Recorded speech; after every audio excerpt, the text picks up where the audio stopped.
And we're back for our Let's Play of Myst. Last time we got to this odd island. Found two guys in those books over there somehow. Got to hear from a book for somehow. And, now we're reading, I guess. This book is just patterns, I think.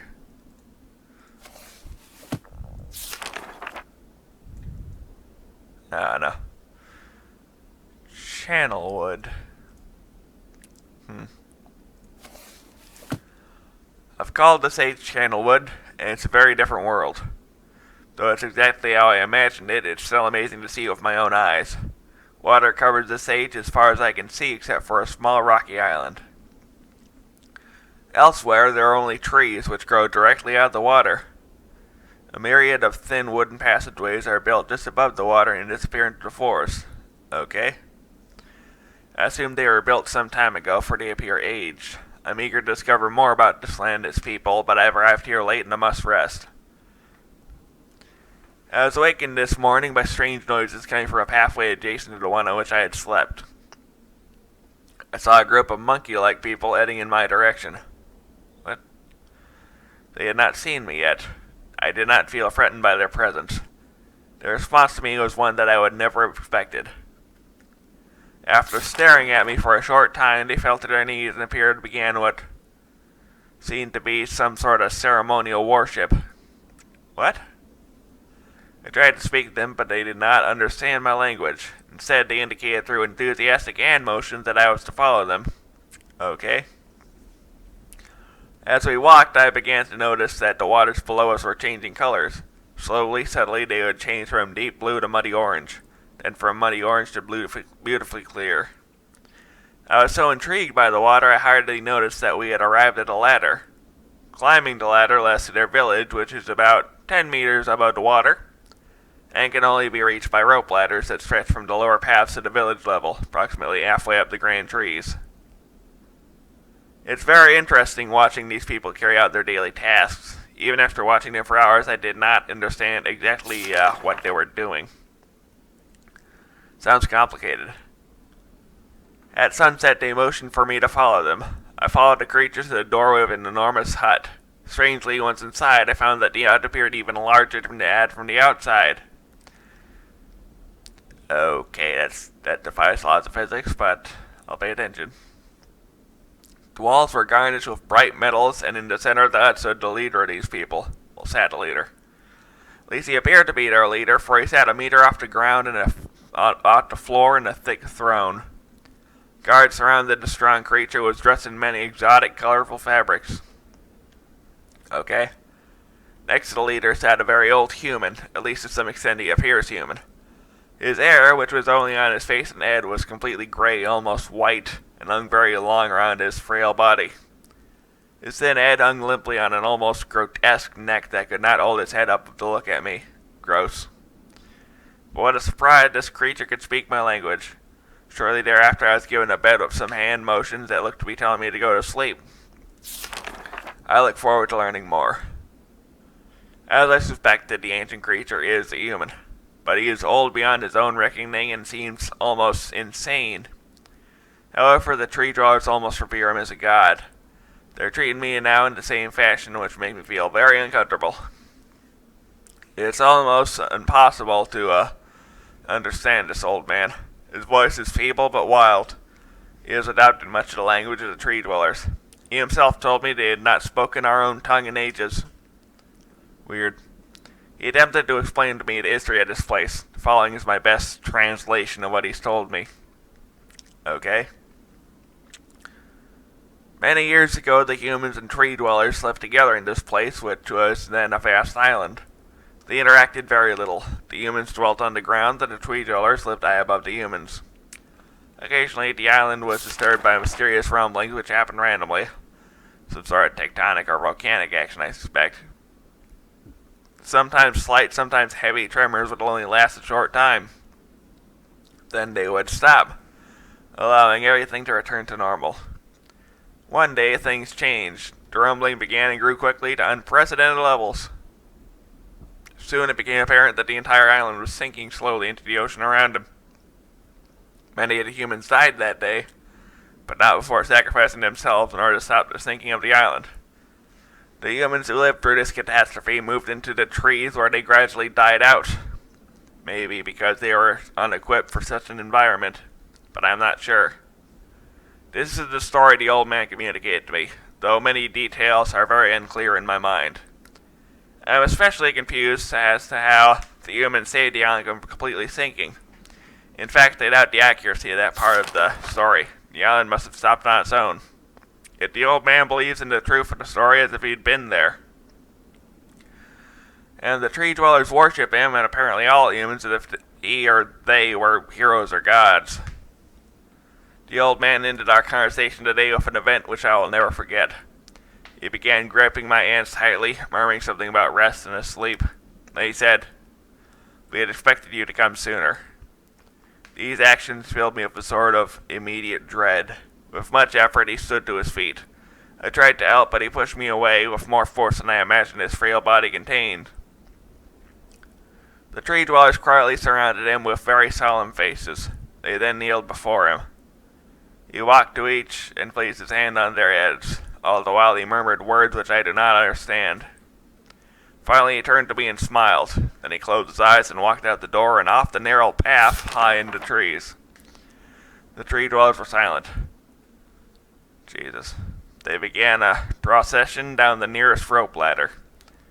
As I was descending, I saw several of them pick up the body. He had fallen onto a lower level of walkway and carry it away. He was laying down at the dead end of a short pier-like structure. With the use of some potion, one of the tree creatures lit the pier on fire, and I watched as the flames engulfed him. As this strange funeral proceeded, the waters around the pier changed to go green. This morning I awoke, finding it hard to even believe the previous evening's events. The water's a dull green for as far as I can see now. For some reason, the water no longer shifts color. Whack. As I wandered throughout the pathways, the creatures watched me, curious to see what I'll do next. They are constantly offering me strange objects of affection. I even found food outside the doorway to the room which I had slept. This is a unique race of beings. Wait, what? What's this about? I hope to learn their language soon so that I may learn more from them.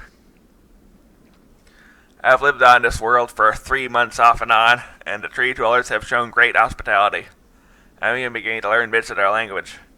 I have decided to return home for an extended stay with my living life with my sons, and hopefully return with them.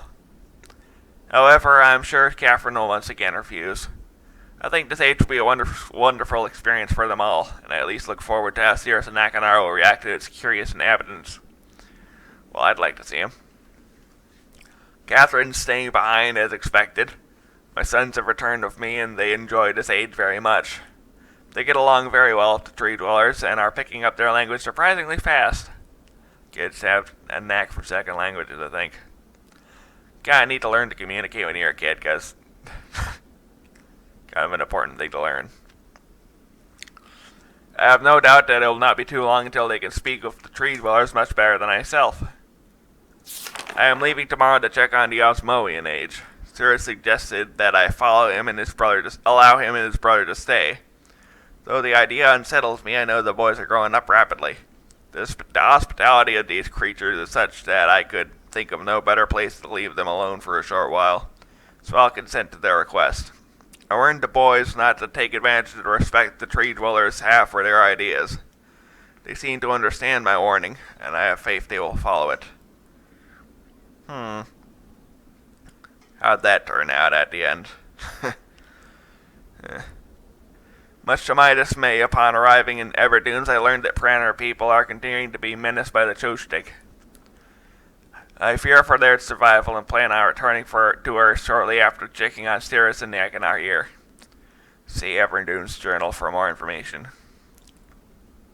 After watching Sirius and Akanar, I see that they're handling things very well, and I think I can put to rest any fears about leaving them in Channelwood again, and for a little longer time. The tree dwellers seem slightly distressed that I'm leaving, but are happy that Sirius and Akanar are staying behind again. Okay. I have been gone for over 3 days and have been to many different places. I had to tell Selenetic about Pran's death today, and they are visibly shaken, although they only remembered her from their childhood. Catherine has suggested that it would be wise for Selenetic to leave Channelwood for a while, and I have to agree. They'll be returning with me when I leave again. I have told my sons that they will be returning with me in 2 days. They spent the entire night telling me of an adventure they experienced in my absence, and it was rather remarkable. It seemed they constructed a boat with the creatures and traveled some ways out into the surrounding waters. I enjoy hearing them talk excitedly of their adventures, and I'm reminded of my own adventures as a child. I finally understand why the tree dwellers have been giving me their many inks and insisting I write with them. Looking through some of my past entries, I see now that the inks have changed from the black I thought they were to various different colors. I noticed. I've shown some of the creatures my journal, and they laughed and howled. I did not know they had such a sense of humor. Even now, as I look through this very colorful journal, I cannot help but laugh myself. Okay?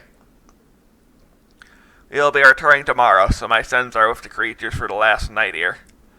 They have told me they would like to come to Channelwood again, and also asked if they can visit some other agents alone. Though I'll have to think over their request, I believe they have proven to me that they are trustworthy and responsible. Catherine will also have to help me decide whether they are ready for travel alone. For now, I must give my farewells to the creatures, for I do not know how long it will be until I visit this age again. And here's a map of the place. This thing here is connected to this thing here. Some doodles here, something or other.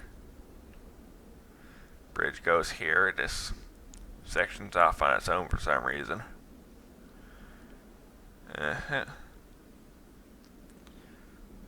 Also, here's a picture of a windmill. And that's what that looks like. Well, these circular structures, as I assume. Okay then. 1 down, 3 to go. Stoneship. With a lighthouse. Emmett was the first to live on the rocks. He named them the rocks because that's what they were. A group of sharp rocks clustered together in the middle of a large sea. This was where Emmett lived. He enjoyed his life. Emmett would occasionally swim to nearby rocks as it was never too far of a distance. Okay. One day another person appeared on the rocks for no apparent reason to Emmett. Emmett named this new person Branch. Emmett and Branch quickly became friends, swimming and hunting for fish together often. Emmett showed Branch the simple cave in which he lived on the largest rock. Soon, Branch discovered a place where he decided to live, also on the same large rock. The sun always shone brightly in their world, and the water was always dazzlingly clear, allowing them to see almost to the deep ocean floor which surrounded them. Though the sun always shone, it was never too hot for the boys. A light breeze always came from the north and cooled the area down. One day while Branch was swimming and having fun in the water, he noticed another boy swimming. Branch brought the new boy to Emmett to find out what to call the new boy. Emmett said the boy should be called Will. Will was soon a part of the group, and all 3 of the boys swam and enjoyed their perfect world. At least that's the story I was told when I arrived today on the island. Okay. Emmett, Branch, and Will were surprised to see me at first, but even before the night ended, we were all becoming good friends. Good to know. Today, the second day on this newly created age, a strange thing happened. It wasn't strange to me, but the 3 boys, did not understand what was happening. While I was relaxing under a large tree, one of the smaller rock islands, it began to rain. It was a nice rain that lasted for about an hour in the morning. I explained to the boys that the rain was not harmful, yet they obviously still feared it. Before going to sleep tonight, I told the boys I would leave the following day. I told them that while I was gone, I would make a surprising change in their world. They didn't understand, not that I expected them to. Excuse me. I still do not fully understand what happened today. I was experimenting with the art, testing the limits of the rules as dictated to me by my father. attempted to create a boat by riding it into the world. I thought everything was planned correctly, yet somehow the boat became gripped by the rock and broken in half.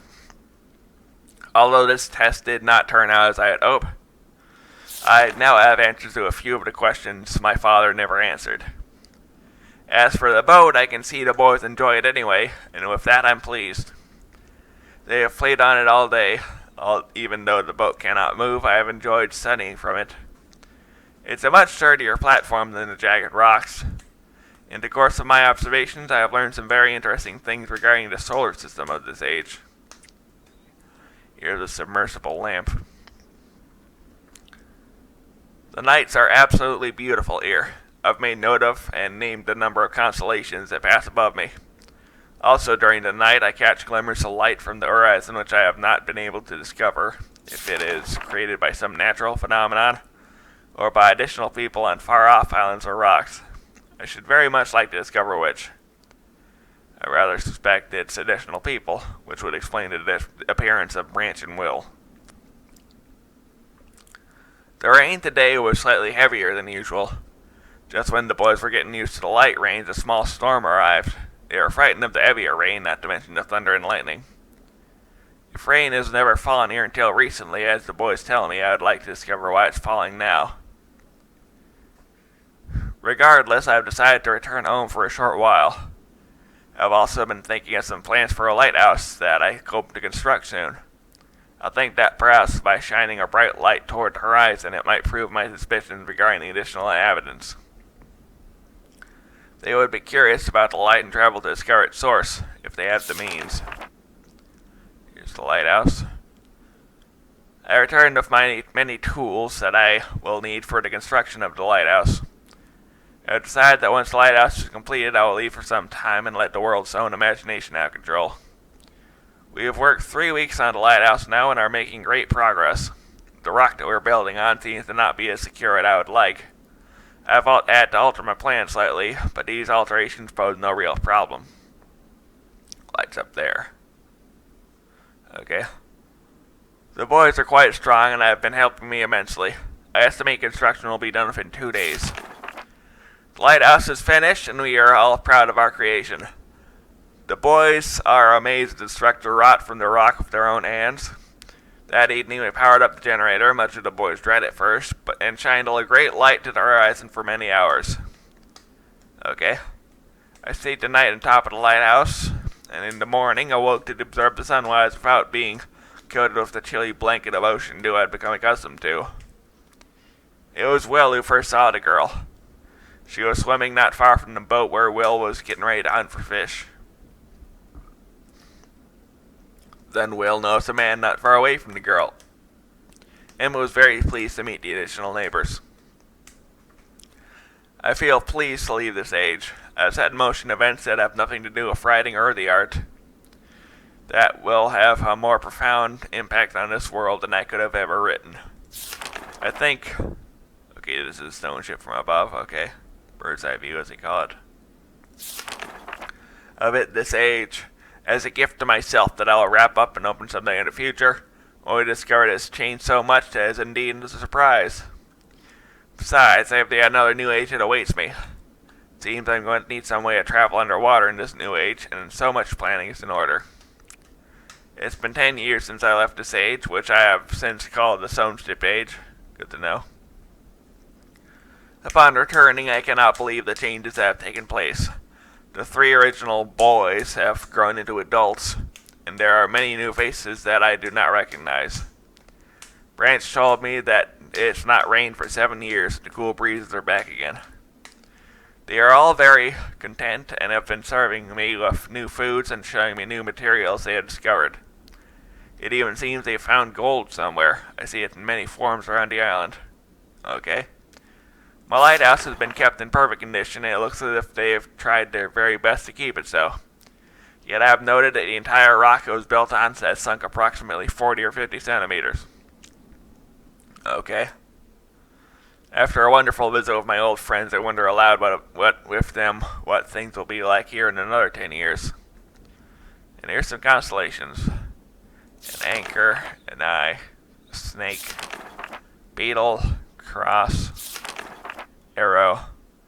flamingo, and a leaf. That'll be important at some point, I think. The Selenetic Age of Myst. Big old crystal. Why not? It's been a while since I've heard only silence, and I enjoy it greatly, I think. For some reason, I do not feel altogether welcome in this new world which I have arrived. But how could I be unwelcome in an age of no inhabitants? It is, of course, only in my head. This world is very beautiful. Excuse me. But I think I've yet to ever write in a journal that an age I have linked to is horrid or disgusting. From the grassy hill from where I am standing, I can see green fields below along with a few scattered forests. A rather large lake looms some distance from where I am standing, yet the water's blue can be seen plainly from here. The air is fresh and the sky is sparkled with white clouds. It's absolutely breathtaking, and yet that strange feeling again. Perhaps it's the hot breeze that continues to blow from the north. Hotter than I would have imagined, it almost singes my skin, and I feel quite uncomfortable when it comes. Okay. I'll try to ignore it. Night's almost arrived, and the sunset's spectacular. Oranges and reds have settled above the western horizon. Though night has come, the horizon still glows red long past the sunset. What? Dark reds flow from the horizon and blend into the black sky. Again the feeling, and I'm beginning to believe it's not all in my mind. I must sleep now. I will need my strength to explore more tomorrow. I have had to return home due to an unpredictable natural occurrence more frightening than I have ever experienced. I was awakened by terrible shakings in the ground and explosions on all sides of me. Gigantic falls of fire were falling from the sky, and I immediately left in fear of my life. I must remember to bring a Myst-linking book with me when I return, in case the one left there has been destroyed or damaged. Good to know. I have returned to a different world than the one I left only 3 months ago. It's been transformed into a barren desert land with only gigantic craters scattered across the land to provide variety. Strangely enough, the small grassy hill where I spent my first night remains exactly the way I found it. Apparently, the falling meteors did not hit this area, leaving an oasis in the midst of this horrible desolation. The hot wind, I remember, has turned into a rather pleasant breeze, which is at least one improvement. I fear it's the only improvement. Noted. The magnificent lake I saw in my first visit is now completely dried up. However, another lake now exists and appears to be quite a bit larger. I assume one of the falling meteors created this lake due to its circular shape and the jutting rock that grows out of the center of the lake. The rest of this world seems like desert, although I will verify that statement with closer inspection. Though this world has little visual excitement to offer, it offers so much to ears. Sounds constantly flow through my ears, and I have found where a few of them originate. It seems, as Catherine says, I do find beauty in everything. Fair enough. Last night I was awakened by a horrible hissing, sweating, and the heat was so intense that I immediately dipped my head in a nearby stream to cool it down. The hot breezes had returned along with a low roar from the ground. I walked a short distance to observe some red flame shooting up from the earth. That's a bad sign. Suddenly the ground began to crack and a huge chasm opened. The chasm continued to grow until it was far too wide to cross. Then the tumult subsided, leaving only a dull roar. I have decided, however, I can use the chasm to my advantage. Perhaps the heat from the chasm can be harnessed. Okay, here's some. Collect heat, radiant chasm. 43 something or other. 2p. I don't know. Even as the chasm is ripped into the surface of this world, it has opened up a whole new world to explore. Although uncomfortably odd, I found it possible to reach a cave in the chasm that had been created, and have now explored deep into the crust of this planet. Wait, different worlds? Really? Completely. Okay. I have found a vast underground cave system that will take many years to map and explore. I will also look for a safer way to reach the underground than through the chasm wall. This age seems to change on its own, so I feel I should leave again and see if things are different when I return. It's also important that I check on Selenetic and make sure everything's going well. When I return, I also hope to bring back some tools I'll need for my plans to explore the underground. Noted. Okay, what's going on here? The page is fading. The abundance of raw materials here is beginning to amaze me. I've returned with some of the complex tools I knew I would be needing. I assumed I would have to return for more basic materials, however. It seems as though I will be able to find everything I need here. Of course, iron's abundant, but I also found titanium occurring naturally. Cool. I am all the more excited to begin work. Everything's set and I look forward to tomorrow. My raw materials are all here. I think I'll be able to have most of my additions to this age completed within 1 year. I so love working with my hands, whether writing or building. I began today on the bridge and okay. Will work well, and I have met the magnetic idea will work well, and I've decided to... Yeah, it's definitely a compass. 3 meters is not enough support for the beams, although... Okay. Amazingly strong. Here's a rocket ship.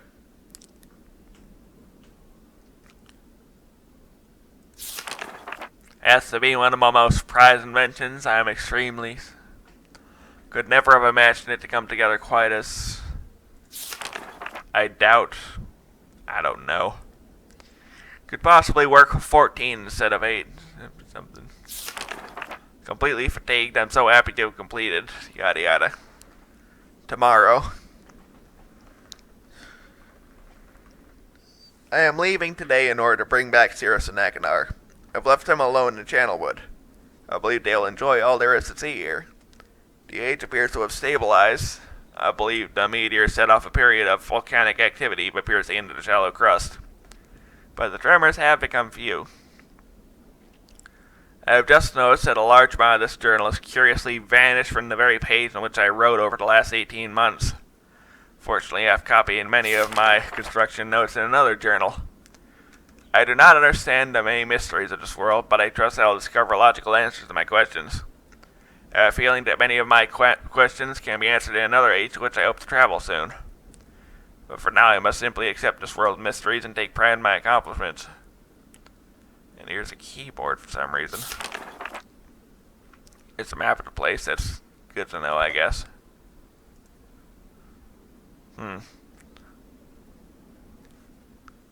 Last one. Let's make this quick or something. Mechanical. What was it say? Yeah, it just says mechanical. Before arriving in this age, I was determined that I would be journeying to a world very different from my previous adventures, and it was. The sky here is dark and gray and incessantly displays flashes of lightning in the distance. I met a very old man with a long beard and hair that hangs to his waist. He is very feeble and has trouble even moving. This man has obviously been through many things in this strange world, and I have learned many things from him. He has told me an interesting story of this world's history. Years ago, he told me there was a beautiful city that rose up out of the water.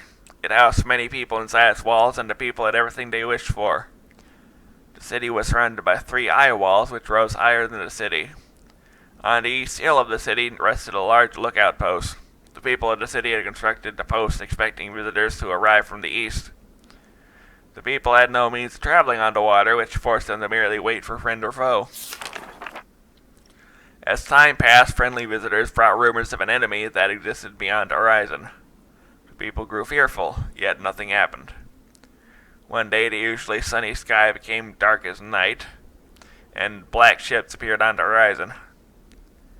The lookout post attempts at peace were turned away, and the sentries there were easily overwhelmed. The ships continued to wreak havoc on the city, apparently destroying everyone and everything. After the foundations of the city were destroyed, the city sunk deep into the ocean, and only the lookout post remained. The black ship sailed away. Well, that's mean. The man continued to say that 8 people had hidden and managed to survive through the attack. In the 9 years since the attack, 2 of the survivors had died. He also said that it was rumored that 10 years from the attack, the enemy would return to finish the destruction they had started so long ago. Oh, that's just petty. I've decided, since hearing the man's story, it would be admirable to save the civilization and stop this enemy's planned destruction. I'm excited about the adventure that awaits me, and an idea is sparked in my mind to provide the needed defense for these people. I met the remaining survivors today and begun work on a plan for protection. Floor plan of something or other. Circled thing here. Thing right here. Presumably won't see one on this side. Okay. After a short absence, I have returned to this age with my 2 sons. They have, as of yet, traveled very rarely with me, and they are understandably excited to be here. They have grown considerably since our dunes, and it's already obvious to me that they will be a great help this time, instead of the nuisance they have been in the past. Kids. All 3 of us, along with 4 of the Elfier survivors, began construction today. We are building upon the old city's ruins, which will provide a perfect foundation for our fortress. My sons have been spending much of their spare time on the South Island, where most of my materials are stored. I am very pleased with their intelligence, and their creativity is refreshing to see as they work on some small projects of their own. Like this staircase, presumably. It's been over 4 months now, construction is going well. My sons love the world except for its gray sky. They attest to gray sky and tell me so many times that they wish the sky were like the blue sky in Myst.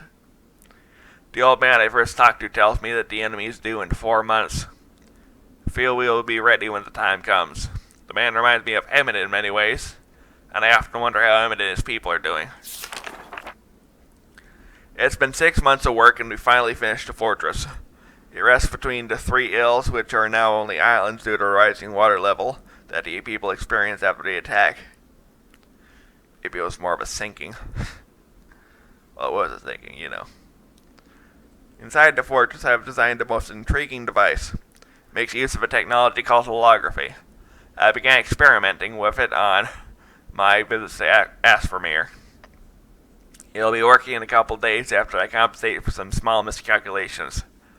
This holographic device will enable the survivors to learn to use the fortress. Okay, power and track slope. Okay. West, north, east, south. I don't know. The enemy is due to come soon, and I trust the fortress will provide sufficient protection for all of us. Here's the map of the place. Okay. Here's the track around here. Stuff here, stuff here, stuff here. Yeah. The black ships have come. Their attack was substantial. Their weapons have been stopped, and it appears they have turned away in defeat. I could not help but smile as I watched the boats leave. Insignia of the black ship. Last night we had a small celebration, and old survivors danced their dances of old. My sons did not understand why the sky had not turned back to its original blue. The old man told them that the storms would never end until the enemy was destroyed. I assured my sons that a blue sky was not worth the risk of death, and they seemed to hear me. I've had an elfie adventure and have begun work on a new book. Once again, I must leave a familiar age in search of a new universe I have begun.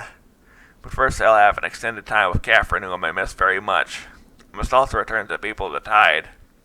I believe in my travels I have found a substance that will ease the pain of their bone ailments they have long endured. I hope to return to mechanical age one day and find the population growing and my fortress still strong. Though the sky may always be black, I am confident the people here feel a heavier darkness has been lifted from their shoulders. Well, these books are burned here, so maybe they found a new one. We'll be back next time.